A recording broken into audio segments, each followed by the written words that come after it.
감독님, 저 아니라니까요. 돌려주세요. 우리 대표님 얼마나 열심히 준비하는데 오프닝. 네, 빨리. 오늘 같이 좀 하시죠. 자, 오늘 마감 장상 아주 잘 짚어봤습니다. 6월 한 달 내내 이 좋은 이 기운을 받고 있죠. 우리 이 정서한 앵커님의 이 좋은 기운을 받아서 제가 오늘 이 금요일이죠. 금요일에 어떤 이 장 마감 이후에 또 천수락을 좀 보게 됐는데, 자, 오늘 이 한 줄평의 영향이었을까요? 자, 오늘 한 줄평 어떻게 좀 준비했습니까? 오늘도 노래가 반응이 괜찮더라고요. 제 자신감 붙어서 노래로 한번 또 준비했습니다. 예, 대표님이 받아주신다고 하셨으니까 네, 한번 자, 들어보죠. 해볼게요. 날아올라 이럴 줄 알았어. 자, 환을 하셔야죠, 대표님. 제가 이럴 때마다 좀 이 난감합니다. 이게 대략 난감인데요. 네. 어찌됐든 뭐 우리 앵커님의 이 좋은 기운이 네. 우리 증시에 좋은 유입 효과가 좀 있었다면 뭐 제가 좀 잘 들어주는 걸로 좀 마무리를 하도록 하고요. 네, 그렇게 자, 마무리하신다고요? 네, 오늘 코스피, 이럴 코스닥 수가. 한번 좀 짚고 가야겠죠. 네. 코스피 0.09% 상승한 3,267포인트로 마감을 했습니다. 코스닥 역시 1.2% 상승한 1,015.88%. 우리가 천스닥 오랜만에 좀 본 것 같지 않아요? 좀 기억이 좀 너무 가물가물했던 것 같아요. 왜냐하면 코스피 어떤 이 갱신률은 아주 좋았는데 상대적으로 이 코스닥의 이 상승률이 좀 둔화된, 그러게 운명의 장난처럼 한 1, 2포인트 가지고 계속해서 밀당했어요. 천스닥을 좀 넘기지 못하는 그런 흐름이었는데, 자, 우리가 유입 효과가 같습니다. 뭐 이 미국의 국채금리 이슈가 또 있고요. 하반기에는 금리 인상에 대한 어떤 이 불안감을 조성해주는 그런 흐름들은 있지만 8월 14일에 기업이 2020년도에 비해서 충분히 장사를 잘했다. 8월 14일까지는 이 반기 실적이 좀 견고할 것이고 사상 최대의 실적을 내는 이런 회사들의 등극이 증시의 상승 효과, 개별 장세의 유입 효과가 좀 충분할 것이다. 이 점을 좀 우리가 투자 포인트로 좀 잘 살펴가는 것이 좀 좋을 것 같습니다. 네, 투자 포인트까지 짚어주셨습니다. 네, 대표님 보니까 저 오늘 의상도 하얀색이라 네. 한 줄평 괜찮았던 것 같아요. 네, 좀 날아올라. 오리 같으시네요. 네, 다 이럴 수가. 제가 할 말을 잃었습니다. 네. 네, 우리 같지만 천사 컨셉으로 다음 주도 이 장들 날아올라서 죄송합니다, 빨간불 이제. 켰으면 네, 좋겠습니다. 제가 천사로 했어야 되는데 제가 이 표현력이 좀 아니요, 미숙해서 괜찮아요. 네. 이 양해 말씀 좀 네, 드리겠습니다. 오리로 서둘러 마무리를 하고요. 네. 네, 이번엔 현대제철에 대해서 이야기를 나눠볼까 하는데요. 현대제철이 본격적인 이익 개선 구간에 돌입했다라는 분석이 나오면서 한 증권가에서는 2분기 공장 가동 중단 이슈에도 불구하고 이 현대제철이 양호한 영업 실적을 기록할 것이라는 평가를 내놓았습니다. 이 철강사들의 호실적은 완성차 업체들의 이 글로벌 판매량 증가와 또 조선사들의 수주량 증가로 인한 철강 수요 증가, 그리고 철강 가격 상승이라고 볼 수가 있는데요.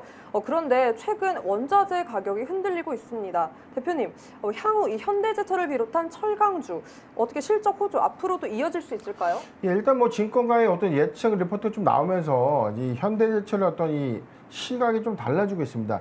1분기에 이 영업이익으로 좀 개선이 되면서 2분기에 사상 최대의 실적까지 좀 예고하고 있는데, 이 증권가의 지금 현재 예측되는 2분기 별도 영업이익을 4,120억 원으로 좀 추산을 했다는 거죠.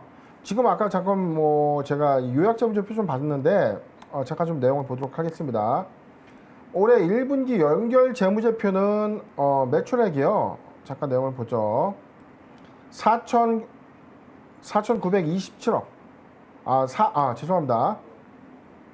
4조 9천억을 좀 기록했고 영업이익을 3,390억을 좀 기록을 했는데 작년에 2,970억 원의 손실을 좀 초래했던 이 실적의 어떤 호조를 보면 이 깜짝 실적을 낸 거죠. 즉, 그렇죠. 이 어닝 서프라이즈를 좀 기록을 하면서 1분기의 어떤 실적 성장을 좀 예고하면서 우리가 과연 그렇다면 2분기의 어떤 전망치는 어떨 것이냐.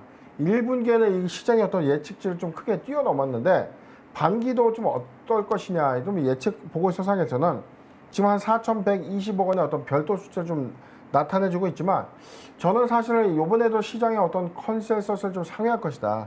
왜냐면요, 지금 이 원가율에 어떤 주목을 해볼 필요가 있는데 제가 이 찾아보니 연구 자료가 좀 있습니다. 지금 이 철 스크랩, 이 고철 가격이 지금 급등하고 있죠. 그래서 매입 유입 효과가 좀 있다면 판가를 안 올릴 수가 없어요. 그렇다면 영업 마진을 좀 줄여가면서 이익을 뭐 낼 수 있는 그런 요건은 아니기 때문에 지금 이 톤당 7만 5천 원 정도가 좀 상승을 했는데 원재료 투입 단가가 지금 톤당 6만 5천 원에 가지고 그럼 갭은 만 원인데 이 만 원인데 어떤 갭이 영업이익에 유입 효과가 있느냐? 아니죠. 판가, 품귀 현상의 어떤 부분에서는 판가를 좀 더 수익성 제고 차원에서 좀 조정할 수 있다. 자, 이런 관점이 상반기의 실적 요인을 좀 다르게 해석할 수 있는 요인이고 지금 두 번째는요. 이 상판과 후판이라고 불리우는 이 철제, 이 강판 가격이 지금 원가가 한 20% 정도 되는 이 선사에 이제 공급하는 거의 선박용에 들어간 이 후판 이 가격이 급등하고 있다는 겁니다. 그런 요인들이 현대자체의 어떤 이 2분기 또는 3분기의 실적 요인을 영업이익의 어떤 개선 효과는 좀 클 것이다. 매출액의 어떤 증가적인 어떤 요인보다도 이익의 개선 효과가 좀 클 것으로 좀 예측되고 있기 때문에 현대제철의 어떤 상반기 실적을 우리가 주목해야 될 포인트가 맞지 않겠는가라고 좀 정리가 됩니다. 네. 그런데 대표님, 이 금리 인상이 있을 거라는 예고하면서 사실상 크게 출렁이었잖아요. 그래도 네네. 불구하고 대표님처럼 대표님과 비슷하게 이렇게 호조 이어갈 거다라고 전망을 해도 좀 될까요? 조심스럽죠. 일단은 뭐 지수의 어떤 요인 그냥 이런 거예요. 우리가 금리 인상, 채권 시장의 어떤 불안정한 이 정세에 의해서 지수가 조정을 받는데 그렇다면 지수 조정을 가장 받는 이 업종과 업황은 어딜까요? 제약바이오죠. 기대감에 거품만 잔뜩 낀 회사들은 지수 영향을 받을 때 더욱더 많은 낙폭과대를 좀 키울 것이고 이제 업황에서 정말 오랫동안 이 조정을 거쳐서 회복 단계에 있는 이 오히려. 철강, 조선, 해운 이런 이 관계 종목들이 이 단계에 어떤 지수 효과가 있다고 해서 갑자기 오른 만큼의 상승폭을 반납할 것인가? 상대적으로 그렇게 오른 폭이 없다는 거죠. 그렇지만 우리가 착시적으로 볼 때 제약바이오의 어떤 이 종목들은 아직도 중턱 이상에서 주가가 유지되고 있다는 이 약간 아이러니한 그런 투자의 어떤 상황을 좀 연출하고 있기 때문에 지금 이 대외적인 어떤 요인, 증시의 불확실성 요인이 좀 가중된다고 하더라도 업황이 회복되고 있는 이 철강, 조선, 해운주의 이 실적 개선 요인이라면 저는 충분하게 버틸 수 있는 상승 여력도 좀 충분하다. 그렇게 좀 분석이 됩니다.